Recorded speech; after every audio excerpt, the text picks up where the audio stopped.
খোদার কসম, আমরা তোমাদের রক্ত এই তৃষ্ণার্ত বালরাশিকে পান করিয়েই ফিরে যাব। মুসলিম ক্যাম্পে হইচই পড়ে যায়। একটি কথা চারদিকে গুঞ্জন করে ফেরে, কুরাইশ এবং গাতফানরা পরীক্ষা অতিক্রম করে ফেলেছে। মুসলমানগণ, তোমাদের পরীক্ষার সময় এসে গেছে। হুঁশিয়ার, সাবধান, দুশমন চলে এসেছে। রাসূল সাল্লাল্লাহু আলাইহি ওয়াসাল্লাম মুসলমানদেরকে উৎকণ্ঠিত হতে দেন না। তিনি দেখেন যে কুরাইশরা পরীক্ষার ওপারে দাঁড়িয়ে অট্টহাসি হাসছে আর চটকদার উক্তি এবং কৌতুক করছে। ইকরামা ও তার সৈন্যদের দিকে রাসূল সাল্লাল্লাহু আলাইহি ওয়াসাল্লাম এগিয়ে যান। হযরত আলী রাদিয়াল্লাহু আনহুও তার সাথে ছিলেন। তিনি পরিস্থিতি পর্যবেক্ষণ করে বুঝতে পারেন যে ইকরামা মল্লযুদ্ধ করতে এসেছে। রাসূল সাল্লাল্লাহু আলাইহি ওয়াসাল্লাম এবং হযরত আলী রাদিয়াল্লাহু আনহুকে আসতে দেখে আমর বিন আবদুদ ঘোড়ার সম্মুখে এগিয়ে নিয়ে যায়। আমর চিৎকার করে বলে, হুবল এবং উজ্জার কসম, তোমাদের মধ্যে এমন একজনও দেখছি না যে আমার সাথে লড়তে সক্ষম। ঐতিহাসিক আনী রহমতুল্লাহ আলাই প্রত্যক্ষদর্শীদের বরাতে লিখেন, মুসলমানদের নীরবতা সুস্পষ্ট সাক্ষ্য দিচ্ছিল যে তারা আমর ভীতিতে কম্পমান। কারণ আমরের বিশাল দেহ এবং প্রচুর শক্তির এমন এমন ঘটনা আরবের সকলের মুখে ছড়িয়েছিল যে কারণে সবাই তাকে মানুষ নয়, অসুর শক্তির অধিকারী বলে বিশ্বাস করত। একথা সবাইকে বলতে শোনা যায় যে আমর শক্তিশালী ঘোড়াকে পর্যন্ত অতি সহজভাবে কাঁধে তুলতে পারে এবং 500 অশ্বারোহীকে সে একাই পরাজিত করতে পারে। তার ব্যাপারে সকলেরই এই বদ্ধমূল ধারণা ছিল যে অদ্যাবধি তাকে কেউ পরাস্ত করতে পারেনি আর অদূর ভবিষ্যতেও পারবে না। আবু সুফিয়ান ভগ্ন হৃদয় পরীক্ষার কিনারে দাঁড়িয়ে ঘটনা পর্যবেক্ষণ করছিল। খালিদ এবং সফওয়ানও অপলক নেত্রে তাকিয়েছিল। গাতফান, আইনিয়া এবং তার অধীনস্থ সমস্ত সৈন্য ওপারের প্রতিটি দৃশ্য অবলোকন করতে থাকে। সকলের মাঝে শুনশান নীরবতা, এপারে যেন কবরের নিস্তব্ধতা। গভীর উৎকণ্ঠার ছাপ ছিল কেবল হযরত নুআইম বিন মাসউদ রাদিয়াল্লাহু আনহুর চেহারাতে। ঘটনার আকস্মিকতায় তিনি ছিলেন বোবা, কিংকর্তব্য বিমূঢ় হয়ে অসহায় ভঙ্গিতে অমুসলিম সৈন্যদের মাঝে দাঁড়িয়ে তিনিও সতর্ক দৃষ্টি রেখেছিলেন ওপারের শ্বাসরুদ্ধকর প্রতিটি দৃশ্যের প্রতি। আমি জানি তোমাদের কেউ আমার মোকাবিলায় এগিয়ে আসতে সাহস করবে না। আমরের আহ্বানে কেউ সাড়া না দেয় সে নিজে বুক চাপড়িয়ে গর্ব করে বলতে থাকে। পরীক্ষার ওপারে হাসির রোল পড়ে যায়। হযরত আলী রাদিয়াল্লাহু আনহু অনুমতি পাবার আশায় রাসূল সাল্লাল্লাহু আলাইহি ওয়াসাল্লামের দিকে চান। রাসূল সাল্লাল্লাহু আলাইহি ওয়াসাল্লাম তার মনোভাব বুঝতে পেরে স্বীয় পাগড়ি মাথা হতে খুলে হযরত আলী রাদিয়াল্লাহু আনহুর মাথায় স্বহস্তে বেঁধে দেন। নিজের তরবারিটিও হযরত আলী রাদিয়াল্লাহু আনহুর হাতে তুলে দেন। ঐতিহাসিক ইবনে সাদ লিখেন, এ সময় রাসূল সাল্লাল্লাহু আলাইহি ওয়াসাল্লামের জবান মোবারক থেকে বের হয়, আলীর সাহায্যকারী একমাত্র তুমি, হে আল্লাহ। রাসূল সাল্লাল্লাহু আলাইহি ওয়াসাল্লাম কর্তৃক হযরত আলী রাদিয়াল্লাহু আনহুকে প্রদত্ত তরবারি সম্পর্কে ঐতিহাসিকগণ লিখেন, কুরাইশের বিখ্যাত যোদ্ধা মুনাব্বিহ বিন হাজ্জাজের তরবারি ছিল এটি। বদর যুদ্ধে সে নিহত হয়। বিজয় মুজাহিদগণ তরবারিটি রাসূল সাল্লাল্লাহু আলাইহি ওয়াসাল্লামকে প্রদান করেন। রাসূল সাল্লাল্লাহু আলাইহি ওয়াসাল্লাম এরপর থেকে সর্বদা নিজের সাথে এই তরবারিটি রাখতেন। এখন সে তরবারিটি হযরত আলী রাদিয়াল্লাহু আনহুকে দিয়ে আরবের এক দৈত্যের মোকাবিলায় প্রেরণ করেন। ইতিহাসে এই তরবারিটি জুলফিকার নামে প্রসিদ্ধ। হযরত আলী রাদিয়াল্লাহু আনহু রাসূল সাল্লাল্লাহু আলাইহি ওয়াসাল্লামের দুআ নিয়ে দৃঢ় পদক্ষেপে আমর বিন আবদুদের সম্মুখে গিয়ে দাঁড়ান। আবু তালিবের পুত্র আমর অশ্বপৃষ্ঠ থেকে সম্বোধন করে বলে, তোমার কি স্মরণ নেই যে তোমার পিতা আমার কত অন্তরঙ্গ বন্ধু ছিল? এটা কি অশোভনীয় নয় যে আমি আমার প্রিয় বন্ধুর ছেলেকে নিজ হাতে হত্যা করব? হযরত আলী রাদিয়াল্লাহু আনহু দৃঢ়কণ্ঠে জবাব দেন, পিতৃ বন্ধু, বন্ধুত্বের পরিচয় অনেক পূর্বেই তো ছিন্ন ভিন্ন হয়েছে। আল্লাহর শপথ, আমি তোমাকে একবারের জন্য এ সুযোগ দিচ্ছি যে তুমি আল্লাহকে সত্য এবং মুহাম্মদ সাল্লাল্লাহু আলাইহি ওয়াসাল্লামকে আল্লাহর রাসূল হিসেবে মেনে নিয়ে আমাদের হয়ে যাও। তুমি একবার এসব উচ্চারণ করতে সুযোগ পেয়েছ। আমর তার আহ্বান প্রত্যাখ্যান করে বলে, দ্বিতীয়বার একথা আমার কানে আর আসবে না। মনে রেখো, আমি সবসময় বলবো, আমি তোমাকে কতল করতে চাইনি, কিন্তু তোমাকে কতল করতে চাই আমর। হযরত আলী রাদিয়াল্লাহু আনহু তার স্নেহসুলভ উক্তি প্রত্যাখ্যান করে বলে, অশ্ব থেকে নেমে আমার মোকাবিলায় আসো। চেষ্টা করে দেখো আল্লাহ রাসূলের তরবারি থেকে নিজেকে রক্ষা করতে পারো কিনা। ঐতিহাসিকগণ আমরের পরিচয় দিতে গিয়ে লিখেন, সে ছিল বর্বর এবং জঙ্গলি। ক্রোধান্বিত হলে তার চেহারা বন্যজন্তুর ন্যায় হিংস্র ও অত্যন্ত ভয়ঙ্কর হয়ে উঠত।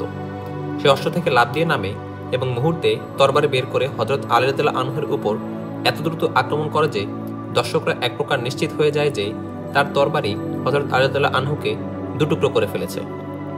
কিন্তু সবাইকে অবাক করে দিয়ে হযরত আলী রাদিয়াল্লাহু আনহু সুকৌশলে এই মারাত্মক আক্রমণ প্রতিহত করতে সক্ষম হন। প্রথম আঘাত অকল্পনীয়ভাবে ব্যর্থ হতে দেখে আমর প্রচণ্ড ক্রোধে উপর্যুপরি হামলার পর হামলা চালাতে থাকে। হযরত আলী রাদিয়াল্লাহু আনহুও অপূর্ব রণকৌশলে নিজেকে রক্ষা করে চলেছেন। আমর বাস্তবে এই দিকটা কখনো ভাবেনি যে শরীর ও শক্তির উপর তার এত অহংকার তার সর্বত্র কাজে আসে না। তরবারি পরিচালনায় যেরকম দ্রুততা ও স্বাচ্ছন্দ্যতা হযরত আলী রাদিয়াল্লাহু আনহু প্রদর্শন করে চলেছেন তা আমরের দ্বারা কখনো সম্ভব নয়। কারণ আমরের তুলনায় হযরত আলী রাদিয়াল্লাহু আনহুর দেহ ছিল হালকা এবং আকারে স্বল্প দৈর্ঘ্যের। আমর শক্তি বলে ঘোড়াকে কাঁধে উঠাতে সক্ষম হলেও ঘোড়ার গতি তার মধ্যে কখনো আসতে পারে না। এই বৈশিষ্ট্য একমাত্র ঘোড়ার। একজন মানুষ যতই শক্তিশালী হোক না কেন, কৌশলের কাছে তার পরাজিত হওয়াটা মোটেও অস্বাভাবিক নয়। হযরত আলী রাদিয়াল্লাহু আনহু আমরকে একটি আক্রমণও করেন না। আমর একে ভীতির প্রভাব মনে করে। আমর সর্বোচ্চ শৌর্য প্রদর্শন করতে অবিরাম আঘাত করে চলে। হযরত আলী রাদিয়াল্লাহু আনহু ধৈর্যের সাথে সুকৌশলে নিজেকে এদিক ওদিক ছুড়ে দিয়ে আত্মরক্ষার চরিত্রে অভিনয় করতে থাকে। শক্তির মোকাবেলা অনেক সময় বুদ্ধির মাধ্যমে করতে হয়। হযরত আলী রাদিয়াল্লাহু আনহু দৈত্যাকায় আমরের মোকাবিলায় এই কৌশলী অবলম্বন করে। তাই তিনি আক্রমণে না গিয়ে আত্মরক্ষার ভূমিকায় অবতীর্ণ হয়ে আমরকে ক্রমাগত মুক্ত আক্রমণের সুযোগ করে দেন, যাতে দৈত্য সদৃশ আমর উপর্যুপরি আক্রমণ করে অল্প সময়ের মধ্যে ক্লান্তশ্রান্ত হয়ে নিস্তেজ হয়ে যায়। নির্বোধ আমর এ চালনা ধরতে পেরে হযরত আলী রাদিয়াল্লাহু আনহুর পাতা ফাঁদে পা দিয়ে ধীরে ধীরে নিজেকে ঘূর্ণাবর্তের মতো অতল অতলে নিক্ষেপ করতে থাকে। একসময় চালাকির জয় হয়। বিশাল শক্তি শোচনীয়ভাবে পরাজিত হয়। পরীক্ষার ওপারে কুরাইশ সৈন্যরা হযরত আলী রাদিয়াল্লাহু আনহুর অসহায়ত্ব দেখে এতক্ষণ হাসতে হাসতে লুটোপুটি খাচ্ছিল। কিন্তু হঠাৎ তাদের অট্টহাসি যেন থেমে যায়। কারণ দৈত্য সদৃশ আমর আক্রমণ করতে করতে একসময় নিজেই থেমে যায়। অস্ত্র নিম্নমুখী করে কাছের ন্যায় দাঁড়িয়ে থাকে। প্রচণ্ড হাঁপাচ্ছিল। হয়তো সে এই কারণে দারুণ বিস্মিত হয় যে এত আক্রমণ সত্ত্বেও তার দেহের তুলনায় এক বিশাংশ পরিমাণ ক্ষুদ্র দেহের অধিকারী এই যুবকটি প্রভাবিত হচ্ছে না। আমর বেশ ক্লান্ত হয়ে পড়েছিল। হযরত আলী রাদিয়াল্লাহু আনহু যখন বুঝতে পারেন যে আমরের শরীরে সমস্ত শক্তি উপর্যুপরি আঘাত করে সম্পূর্ণ নিঃশেষ করে দিয়েছে এবং এখন সিদ্ধান্তহীন হয়ে ঠায় দাঁড়িয়ে আছে, তখন তিনি সবাইকে হতবাক করে তরবারি একদিকে ছুঁড়ে ফেলে বিদ্যুৎ গতিতে আমরের দেহ জাপটে ধরেন এবং লাফিয়ে উঠে তার গর্দানকে নিজের বাহুবন্ধনে আটকে দেন। সাথে সাথে আমরের পায়ের সাথে নিজের পা লদার মতো পেঁচিয়ে অভিনব কায়দায় তাকে ভূতলশায়ী করেন। আমর চিত হয়ে মাটিতে পড়ে যায়। হযরত আলী রাদিয়াল্লাহু আনহু তার বুক চেপে বসেন। শেষ মুহূর্তে আমার হযরত আলী রাদিয়াল্লাহু আনহুর হস্তবন্ধন হতে গর্দান মুক্তির প্রাণপণ চেষ্টা চালায়, কিন্তু হযরত আলী রাদিয়াল্লাহু আনহুর শক্তিশালী বাহুবন্ধন হতে সে গর্দানকে মুক্ত করে পারেনি। একসময় হযরত আলী রাদিয়াল্লাহু আনহু গর্দান হতে এক হাত সরিয়ে নিজের কোমর থেকে খঞ্জর বের করে তার অগ্রভাগ আমরের শাহরগে চেপে ধরে। হযরত আলী রাদিয়াল্লাহু আনহু বলেন, এখনো আমার আল্লাহ ও রাসূলের প্রতি ঈমান আনলে আমি তোমার প্রাণ ভিক্ষা দিব। আমর যখন দেখে যে সারা আরব তার যে শক্তির উপর গর্ববোধ করত তা অর্থহীন হয়ে পড়েছে, তখন এই ঘৃণ্য আচরণ করে যে বুকের উপরে বসা হযরত আলী রাদিয়াল্লাহু আনহুর চেহারা লক্ষ্য করে থুতু নিক্ষেপ করে। দর্শকদের আরেকবার অবাক হবার পালা। সবার ধারণা হযরত আলী রাদিয়াল্লাহু আনহু এর খঞ্জর আমরের শাহরগ ভেদ করে দেহ থেকে গর্দান বিচ্ছিন্ন হয়ে গেছে, কিন্তু না, সবাইকে হতবাক করে তিনি আমরের বুক থেকে নেমে আসেন। খঞ্জরকে খাপে পুরে দিয়ে হাত দ্বারা মুখমণ্ডল পরিষ্কার করে। আমর হযরত আলী রাদিয়াল্লাহু আনহুর হস্তবন্ধন থেকে মুক্ত হয়ে এমনভাবে উঠে দাঁড়ায় যেন তার গায়ে শক্তি বলতে কিছুই নেই। শুধু আমরের নয়, বরং প্রতিটি দর্শকের ধারণা ছিল হযরত আলী রাদিয়াল্লাহু আনহু এবার তাকে জীবিত রাখবেন না, কিন্তু তিনি কিছুই না বলে স্বাভাবিকভাবে পাশে সরে গিয়ে দাঁড়ান। হযরত আলী রাদিয়াল্লাহু আনহু তার এই অবাক করা আচরণের ব্যাখ্যা দিতে গিয়ে বলেন, আমর, মহান আল্লাহর নামে আমি তোমার সাথে জীবন মৃত্যু পরীক্ষায় অবতীর্ণ হয়েছিলাম, কিন্তু মুখে থুতু মেরে তুমি আমার অন্তরে ব্যক্তিগত শত্রুতার উদ্রেক করেছ। এখন তোমাকে কতল করলে সেটা হতো আমার ব্যক্তিগত শত্রুতা থেকে বদলা নেয়া, কিন্তু ব্যক্তিগত শত্রুতার দরুন আমি তোমাকে হত্যা করতে চাই না, কারণ হতে পারে আমার আল্লাহ এ বদলা গ্রহণ সমর্থন করবেন না। প্রাণ ভিক্ষা দিলাম, নিরাপদে চলে যেতে পারো। আমর পরাজয় মেনে নেওয়ার মতো লোক ছিলেন না।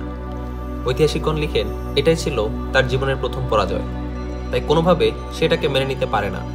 সে এরই মধ্যে পরাজয়কে জয় পরিণত করার ফন্দি করে। আমর চলে যেতে বলে হযরত আলী রাদিয়াল্লাহু আনহু চলে যেতে উদ্যত হন, কিন্তু নরাধম আমর যায় না। সে অলক্ষ্যে তরবারি বের করে কাপুরুষিতভাবে হযরত আলী রাদিয়াল্লাহু আনহুর উপর ঝাঁপিয়ে পড়ে। হযরত আলী রাদিয়াল্লাহু আনহু এই আচমকা হামলার জন্য মোটেও প্রস্তুত ছিলেন না, কিন্তু আল্লাহ রাসূল সাল্লাল্লাহু আলাইহি ওয়াসাল্লাম তার হেফাজতের জন্য দোয়া করেছিলেন। তাই একেবারে শেষ মুহূর্তে যখন আমরের তরবারি এবং হযরত আলী রাদিয়াল্লাহু আনহুর গর্দানের মাঝখানে 2-4 আঙ্গুল ব্যবধান ছিল, তখন হযরত আলী রাদিয়াল্লাহু আনহু উদ্যত আঘাত সম্পর্কে জানতে পেরে দ্রুত ঢাল ধরেন। আমরের আঘাত এত প্রচণ্ড ছিল যে তার তলোয়ার হযরত আলী রাদিয়াল্লাহু আনহুর ঢালকে দ্বিখণ্ডিত করে ফেলে। ঢালের ভগ্নাংশ হযরত আলী রাদিয়াল্লাহু আনহুর কানের কাছে মাথার উপর পড়ে। এতে আঘাতের স্থান হতে টপ টপ করে রক্ত গড়িয়ে পড়ে। আমর আক্রমণ করে ঢাল থেকে তরবারি ছাড়াচ্ছিল। ইতিমধ্যে রাসূল সাল্লাল্লাহু আলাইহি ওয়াসাল্লাম প্রদত্ত হযরত আলী রাদিয়াল্লাহু আনহুর তরবারি অতি দ্রুত খাপমুক্ত হয়ে আমরের গর্দানের উদ্দেশ্যে জোর লাফ দেয়। জায়গা পেয়েই তরবারি কাজ শুরু করে। আমরের গর্দান কেটে যায়। গর্দান পুরোটা না কাটলেও শাহরগ ঠিকই কেটে যায়। আঘাতের প্রচণ্ডতায় আমরের তলোয়ার হাত থেকে ছিটকে দূরে পড়ে। তার শরীরও ঢুলতে থাকে। হযরত আলী রাদিয়াল্লাহু আনহু দ্বিতীয় কোনো আঘাত করেন না। প্রথম আঘাতের ফলাফল দেখেই তিনি বুঝে গেলেন যে এই আঘাতই যথেষ্ট। আমরের পা জড়িয়ে যায়, হাঁটু মাটিতে গিয়ে ঠেকে। একসময় কাটা কলা গাছের ন্যায় মাটিতে আছড়ে পড়ে। মদিনার মাটি তার রক্ত চুষতে থাকে। পরীক্ষার ওপারে শত্রু সৈন্যদের মাঝে এমন পিনপত নীরবতা নেমে আসে যেন পুরো সেনাবাহিনী দাঁড়িয়ে থেকেই মারা গেছে। এর বিপরীতে পরীক্ষার এপারে মুসলমানদের তাকবীর ধ্বনি আকাশ বাতাস মুখরিত করে তোলে। আরব নিয়ম অনুযায়ী যুদ্ধের দ্বিতীয় পর্ব শুরু হয়ে যায়। মুসলমানদের 1 ব্যাটালিয়ন সৈন্য ইকরামা এবং তার সহযোগীদের উপর ঝাঁপিয়ে পড়ে। কুরাইশদের ক্ষুদ্র দলটির জন্য লেজ খাড়া করে পালানো ছাড়া দ্বিতীয় কোনো উপায় ছিল না। তারা প্রাণ নিয়ে ফিরে যেতে যুদ্ধ করতে থাকে। এই সংঘর্ষে কুরাইশদের একজন মারা যায়। ইকরামা পলায়নের জন্য পরীক্ষা অভিমুখে ঘোড়া ছুটিয়ে দেয়। পরীক্ষা অতিক্রমের সুবিধার্থে ইকরামা বর্ষা ফেলে দেয়। খালিদ বিন আবদুল্লাহ নামক এক অশ্বারোহী পরীক্ষা পার হতে পারে না। তার অশ্বটি পরীক্ষার ওপারের কিনারার সাথে বড় ধরনের ধাক্কা খায়। অশ্ব তার আরোহীকে নিয়ে নিচে পতিত হয়। অশ্বারোহী নিজেকে সামলে নিয়ে উপরে ওঠার জন্য প্রাণপণ চেষ্টা করে, কিন্তু মুসলমানরা পাথর বর্ষণ করে তার জীবনলীলা সাঙ্গ করে দেয়। প্রস্তরাঘাতে জর্জরিত হয়ে সে সেখানেই মৃত্যুবরণ করে। যে স্থান দিয়ে পরীক্ষা পার হওয়ার ঘটনা ঘটে, রাসূল সাল্লাল্লাহু আলাইহি ওয়াসাল্লাম সেখানে জোরদার প্রহরার নির্দেশ দেন। পরের দিন খালিদ অধীনস্থ বাহিনী হতে বাছাই করা কয়েকজন ধূর্ধর্ষ যোদ্ধা নিয়ে পুনরায় পরীক্ষা অতিক্রম করতে যাত্রা করে। থামো খালিদ। আবু সুফিয়ান খালিদের মনোভাব বুঝতে পেরে বলে, গতকাল ইকরামা বাহিনীর ভয়াবহ পরিণতি তুমি দেখনি? আজ নিশ্চয়ই মুসলমানরা সেখানে আরো কড়া পাহারার ব্যবস্থা করবে। লড়াই না করে পিছু হটার চেয়ে এটা কি ভালো নয় যে তোমরা আমার লাশ আমার ঘোড়ায় চড়িয়ে মক্কায় নিয়ে যাবে? খালিদ বলে, যদি আমরা একে অপরের পরিণতি দেখে ভয় পেয়ে যাই, তাহলে সেদিন বেশি দূরে নয় যেদিন আমরা মুসলমানদের গোলামে পরিণত হব। আমি তোমার পথের বাধা হব না বন্ধু, ইকরামা খালিদকে আবেগজড়িত কণ্ঠে বলে। তবে আমার একটি কথা শোনো, যদি তুমি আমার পরাজয়ের প্রতিশোধ নিতে যেতে চাও তবে যেও না, আর যদি কুরাইশদের মান মর্যাদা বিবেচনা যেতে চাও তাহলে অবশ্যই যাও। মদিনায় যাবার পথে আজ খালিদের সেদিনের কথা আবার মনে পড়ে। পরীক্ষা অতিক্রম করুক বা না করুক, উভয় অবস্থায় মৃত্যু তার অনিবার্য হওয়া সত্ত্বেও কোন আকর্ষণে সেদিন তিনি পরীক্ষার দিকে রওনা হন, এ প্রশ্নের সন্তোষজনক জবাব সেদিনও তার কাছে ছিল না এবং আজও নেই। 627 খ্রিস্টাব্দের 16ই মার্চ, দিবসের তৃতীয় প্রহর। বিকেলবেলা খালিদ বাছাই করা কতক অশ্বারোহী নিয়ে পরীক্ষার দিকে এগিয়ে যান। তিনি পরীক্ষা অতিক্রম করতে একটু দূর থেকে ঘোড়া ছুটিয়ে দেন, কিন্তু গোপন ঘাঁটিতে ওত পেতে থাকা মুসলিম রক্ষীরা বৃষ্টির মতো তীর বর্ষণ শুরু করে। খালিদ পূর্ণ শক্তিতে লাগাম টেনে ধরে। ঘোড়া প্রচণ্ড ঝাঁকি দিয়ে পরীক্ষার একদম কিনারায় এসে থেমে যায়। খালিদ ঘোড়া পশ্চাৎমুখী করেন এবং তীরন্দাজদের ডেকে পাঠান। তিনি এভাবে পরিকল্পনা করেন যে তীরন্দাজ বাহিনী মুসলমানদের প্রতি তীর বৃষ্টি বর্ষণ করলে তারা মাথা উঁচু করতে পারবে না, আর এই ফাঁকে তিনি পরীক্ষা পার হয়ে যাবেন। কিন্তু মুসলমানরা দ্বিগুণ হারে তীর ছুটতে থাকে। মুষলধারায় তীর বৃষ্টি খালিদের সকল পরিকল্পনা ভণ্ডুল করে দেয়। ব্যর্থ, হতাশা আর ভগ্নাহত হৃদয়ে তিনি ফিরে আসেন। খালিদ দমে যাবার পাত্র নন। একবার ব্যর্থ হলেও আবার ঝুঁকি নেওয়ার চিন্তা করেন। তিনি এমনভাবে অশ্বারোহীদেরকে অন্যত্র নিয়ে যান, মনে হয় পরীক্ষার আর কোনো আক্রমণের চিন্তাভাবনা তার আদৌ নেই। উল্লেখযোগ্য ঐতিহাসিকদের মধ্যে ইবনে হিশাম এবং ইবনে সাদ লিখেন, এটা ছিল খালিদের এক নতুন চাল। তিনি চলতে চলতে অধীনস্থ বাহিনী হতে নিজের সাথে আরো কতক অশ্বারোহী বৃদ্ধি করে নেন। তার ধারণা, তাদের এভাবে চলে যেতে দেখলে মুসলিম রক্ষীরা এদিক ওদিক চলে যাবে। কিছুক্ষণ পর তিনি অকুতস্থলে তাকিয়ে সেখানে একজনও দেখতে পান না।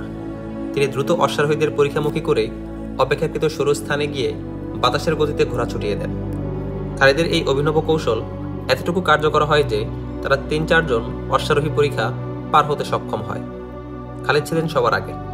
মুসলমান প্রহরীরা তৎক্ষণাৎ তাদের ঘিরে ফেলে। ওপারে যে সমস্ত অশ্বারোহী পরীক্ষা অতিক্রমের অপেক্ষায় ছিল, এপার থেকে মুসলিম রক্ষীরা তাদের প্রতি এমন অব্যাহতভাবে তীর বর্ষণ করে যে তাদের অগ্রযাত্রা ব্যর্থ হয়ে যায়। তারা আর সামনে এগোতে পারে না। খালিদ ও তার সাথীদের জন্য মুসলমানদের ঘেরাও হতে বের হওয়া কঠিন হয়ে দাঁড়ায়। এটা ছিল বাঁচা মরার লড়াই। খালিদ এদিক ওদিক ঘোরা ঘুরিয়ে এবং বারবার স্থান পরিবর্তন করে লড়তে থাকে। তার সাথীরাও ছিল যথেষ্ট অভিজ্ঞ। অসীম সাহসিকতা আর অপূর্ব ভঙ্গিমায় তারা লড়ে যায়।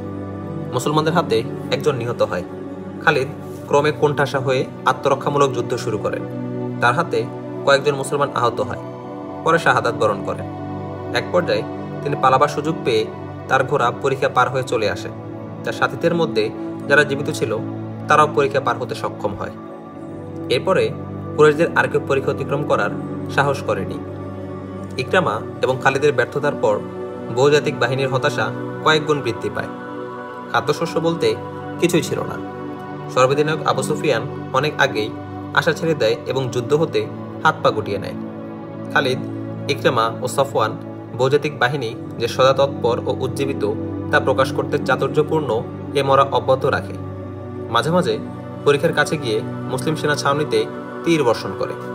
এর সমুচিত জবাব দেওয়ার জন্য মুসলমানরা পরীক্ষার কাছে পর্যাপ্ত পরিমাণ সৈন্য সমাবেশ ঘটায়। তারা তীরের জবাব তীর দ্বারা প্রদান করে। এভাবে তীর চালাচালি চলে মাত্র একদিন, সকাল থেকে সন্ধ্যা পর্যন্ত। কুরাইশ গাতফান সহ অন্যান্য গোত্র যে মুহাম্মদ সাল্লাল্লাহু আলাইহি ওয়াসাল্লামকে পরাজিত করতে আসে, তিনি কোনো রাষ্ট্রের রাষ্ট্রনায়ক ছিলেন না। তিনি ছিলেন আল্লাহর রাসূল। আল্লাহ পাক তাকে এক গুরুত্বপূর্ণ মিশন এবং পবিত্র রিসালাতের দায়িত্ব দিয়ে পাঠান। রাসূল সাল্লাল্লাহু আলাইহি ওয়াসাল্লাম আল্লাহর কাছে সাহায্যের আবেদন করেছিলেন। আল্লাহ তার রাসূলকে সাহায্য না করে কিভাবে নিরাশ করতে পারেন? মদিনার মুসলমানদের স্ত্রী, পরিজন, সন্তান সন্ততি দিনরাত সফলতা এবং পরিত্রাণের প্রার্থনায় রত। এত দোয়া কিভাবে ব্যর্থ হবে? 627 খ্রিস্টাব্দের 18ই মার্চ মঙ্গলবার মদিনার আবহাওয়া হঠাৎ পরিবর্তন ঘটে। চারদিকে নীরবতা, বাতাস থেমে যায়। শীত শীত ভাব, থমথমে অবস্থা। কিন্তু এটা ছিল ঝড়ের পূর্বাভাস, তুফানের পূর্বাভাস। হঠাৎ করে পৃথিবী অন্ধকারে ছেয়ে যায়। শুরু হয় ঘূর্ণিঝড়। বাতাস এত বেগে প্রভাবিত হয় যে তাঁবু দোল খেতে থাকে এবং উড়ে যাবার উপক্রম হয়। বাতাসের ঝাপটা খুবই শীতল। আধারের তীব্রতা এবং বজ্রধ্বনিতে ঘোড়া, উট ভীষণ ঘাবড়ে গিয়ে রশি ছেঁড়ার মতো অবস্থা। মুসলিম ক্যাম্প ছিল পাহাড়শালা সংলগ্ন এলাকায়, যার ফলে ঘূর্ণিঝড় কুরাইশদের ন্যায় তাদের পর্যদস্ত করে না। মক্কার সৈন্যরা ছিল খোলা মাঠে। ঘূর্ণিঝড় তাদের রসদ সামগ্রী উড়িয়ে নিয়ে যায়, তাঁবু ছিঁড়ে ফেলে কিংবা মুখ থুবড়ে পড়েছিল। নেতৃস্থানীয় এবং সাধারণ সৈন্য সকলেই ব্যক্তিগত কাপড় গায়ে জড়িয়ে বসেছিল। তাদের জন্য ঘূর্ণিঝড় খোদার গজব হয়ে দেখা দেয়। থেকে থেকে বিকট বজ্রধ্বনি তাদের কানে শেলের মতো আঘাত হানছিল। আবু সুফিয়ান এই মহাদুর্যোগ সহ্য করতে পারে না। সে উঠে যায়, কিন্তু ঘোড়া খুঁজে পায় না। কাছে একটি ওট শুয়ে আরাম করছিল। আবু সুফিয়ান তার পৃষ্ঠে চড়ে ওটকে দাঁড় করায়। ঐতিহাসিক ইবনে হিশামের বর্ণনা মতে আবু সুফিয়ান যাবার কালে চিৎকার করতে থাকে, কুরাইশগণ, কাব বিন আসাদ তোমাদের সাথে প্রতারণা করেছে।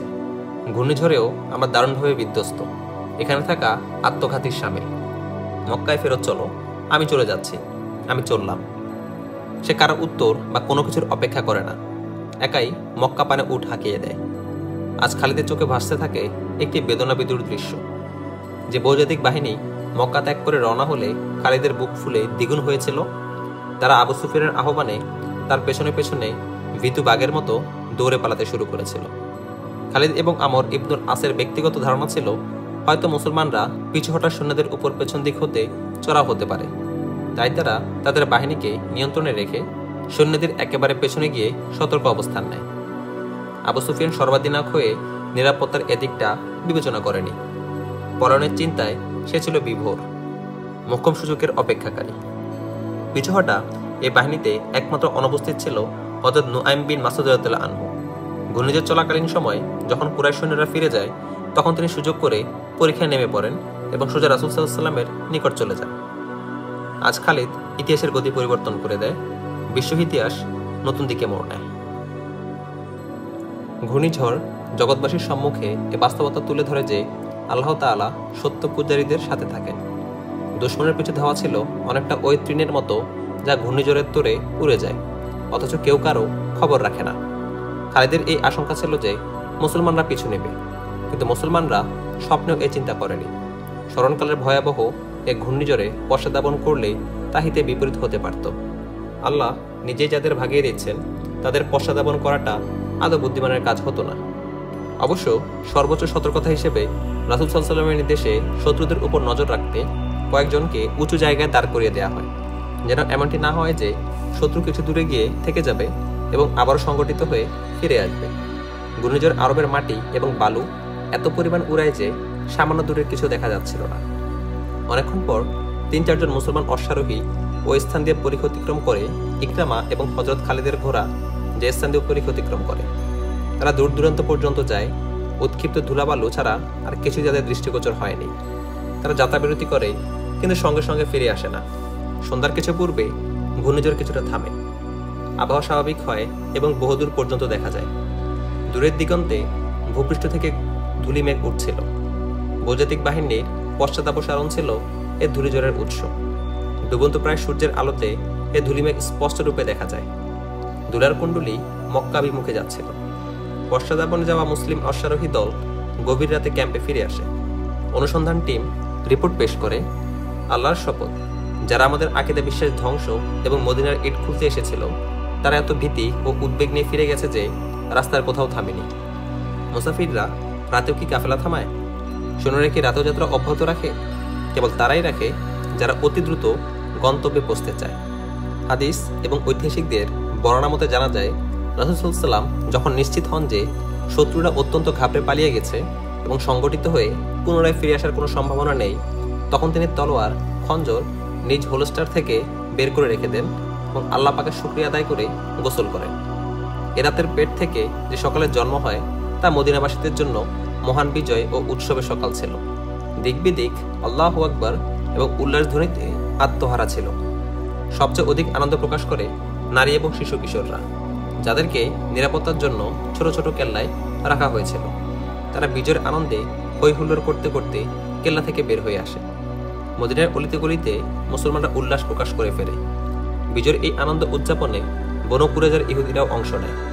রাসূল সাল্লাল্লাহু আলাইহি ওয়াসাল্লাম শান্তি ও নিরাপত্তার খাতিরে তাদেরকে কিছুটা ছাড় দিয়ে রেখেছিলেন।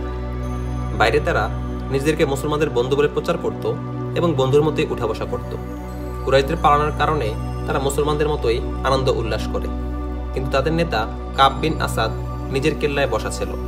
তার পাশে স্বগোত্রেরই অপর ৩ নেতৃস্থানীয় ইহুদি বসা ছিল। তৎকালীন যুগের সেরা সুন্দরী ইহুদি নারী ইউহাওয়াও সেখানে উপস্থিত ছিল। কুরাইশদের পিছু হটে যাবার খবর পেয়ে সে গতকাল সন্ধ্যাবেলায় এখানে আসে। কাব বিন আসাদ বলে, মুসলমানদের উপর হামলা না করে আমরা কি সঠিক কাজ করিনি? নুআইম বিন মাসউদ আমাকে যথার্থ পরামর্শ দিয়েছিল। চুক্তির জামানত হিসেবে সে আমাকে কুরাইশদের থেকে মানুষ জামিন চাওয়ার পরামর্শ দিয়েছিল। সেই তথ্যও জানায় যে কুরাইশের দ্বিগুণ সৈন্য নিয়ে এলেও পরীক্ষা অতিক্রম করতে পারবে না। নুআইম কুরাইশ পক্ষীয় হয়, আমি তার পরামর্শ গ্রহণ করি। এক ইহুদি জানায় সে কুরাইশ পক্ষীয় নয়, সে মূলত মুহাম্মদের অনুসারী। ইহুদিদের খোদার কসম, তোমার কথা সত্য হতে পারে না। কাব বিন আসাদ চ্যালেঞ্জ করে বলে, সে কুরাইশদের সাথে এসেছিল কিন্তু তাদের সাথে ফিরে যায়নি। পূর্বের ইহুদি পুনরায় জানায়, গতকাল সন্ধ্যায় আমি তাকে মুসলমানদের সাথে দেখেছি, অথচ এ সময়ের মধ্যে কুরাইশ সৈন্যরা মদিনা ছেড়ে অনেক দূরে গিয়ে পৌঁছেছে। তারপরও তুমি কি করে জানলে যে সে মুহাম্মদের অনুসারী? কাব উদ্বেগের সাথে জিজ্ঞেস করে। এমন কথা আমি মেনে নিতে পারি না যা তুমি কারো কাছ থেকে শুনে নিশ্চিত হওনি। এক মুসলিম বন্ধুকে এ ব্যাপারে জিজ্ঞেস করেছিলাম। ইহুদি পরাজয় না মানার ভঙ্গিতে বলে, নুআইমকে দেখে বন্ধুকে জিজ্ঞেস করেছিলাম যে মুসলমানরা কি কুরাইশ যুদ্ধবন্দীদেরকে মুক্তাবস্থায় রাখছে? দোস্ত জানায়, অনেক আগে থেকে নুআইম মুসলমান, সুযোগ না পাওয়ায় এতদিন আসতে পারেনি। এখন সুযোগ পেয়ে চলে এসেছে।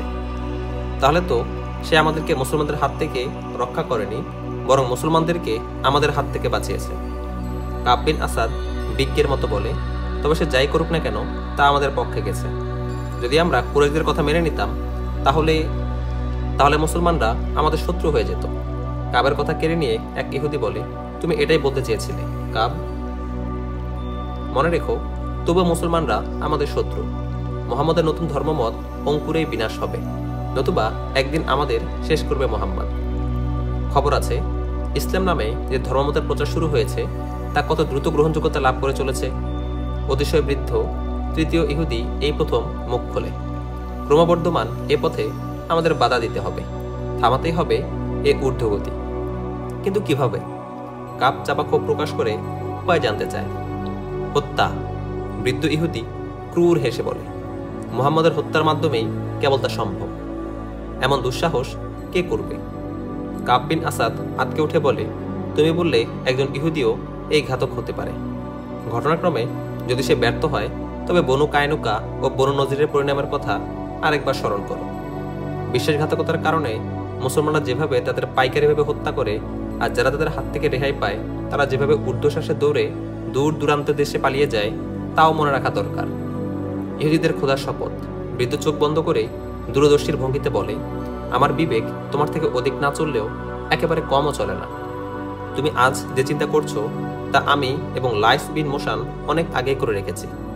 নিশ্চিত থাকো, কোনো ইহুদি মুহাম্মদকে হত্যা করতে যাবে না। এই ঘাতক তবে কে হবে? কাব বিন আসাদ সঙ্গে সঙ্গে প্রশ্ন করে, কুরাইশ গোত্রেরই এক যুবক। বৃদ্ধ ইহুদি হেলান দেয়া থেকে সোজা হয়ে বসতে বসতে বলে, লাইস বিন মোশান তাকে প্রশিক্ষণ দিয়ে প্রস্তুত করেছে। আমার মতে কাজটি সেরে ফেলার সময় এসে গেছে। যখন এর বিস্তারিত ও পরিকল্পনা আমি জানি না, তখন বনু কুরাইজার নেতা হয়ে কিভাবে আমি তার অনুমতি দিব? কাব জানতে চায়, আবু সুফিয়ান তাকে প্রস্তুত করেছে? খালিদ বিন ওয়ালিদ প্রস্তুত করেছে? কাব, শুনে রাখো, বৃদ্ধ ইহুদি মুখে কথা বলে এবং ভুবন সুন্দরী ইউহাওয়ার প্রতি ইঙ্গিতপূর্ণ দৃষ্টিতে তাকায়।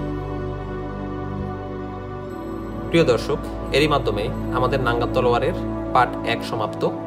এরকম টোটাল 6টা পার্ট আমাদের এই বইতে রয়েছে। পার্ট 1 আমরা শেষ করেছি। ইনশাআল্লাহ আগামী পর্বে আমরা পার্ট 2 শুরু করব। তো টিল দেন আমাদের সাথে থাকবেন। আল্লাহ হাফিজ। আসসালামু আলাইকুম।